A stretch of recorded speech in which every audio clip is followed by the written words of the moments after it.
on Nairobi budget. And away from that, to a top story where we are looking at the 8-member ad hoc Senate committee that has been tasked or mandated to inquire into deaths, torture and inhumane treatment of members of Good News International Church that was led by controversial cleric Paul Mackenzie. Today, earlier in the morning, they were meeting with SUPKEM and also the Hindu Council. Let's listen in. Chairman, on the famous Shakahola and Pastor Mackenzie, we ask the following questions and we beg for answers. A. On whose watch did Shakahola starvation, deaths and burials occur? If Paul Mackenzie should be considered a terrorist and an extremist for negatively indoctrinating and radicalizing his followers, how did he execute his scheme in the face of Security Laws Amendment Act that has been in existence since 2015? Where was NIS and other vigilant state machinery that was established to address religious extremism and terrorism?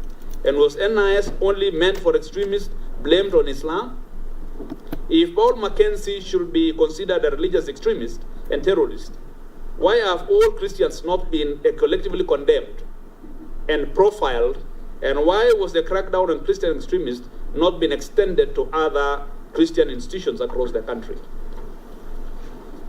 We pose the foregoing questions because, having read through the letter inviting SUPKEM leadership to appear before this committee, we take notice that the mandate of this committee includes the following key issues, among others: to audit the legal and registration framework of religious organizations in the country, to develop a legislative proposal on regulations of religious activities in the country, and to make any other recommendation that will prevent religious organizations from extreme indoctrination of their followers, including radicalization, spiritual and financial exploitation.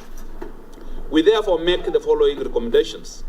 Our country, Kenya, has a very robust constitution which the Muslim community fully and actively participated in its framing and enactment, especially with regard to the Bill of Rights. Hence, in executing its mandate with regard to the three aforementioned issues of mandate, this committee should adhere to the constitution provisions of Article 32 with regard to the freedom of religion and belief and the limitation therefore under Article 24. We wish to point out that the mandate of this committee, as enumerated in the invitation letter, essentially seeks further state intervention in religious matters.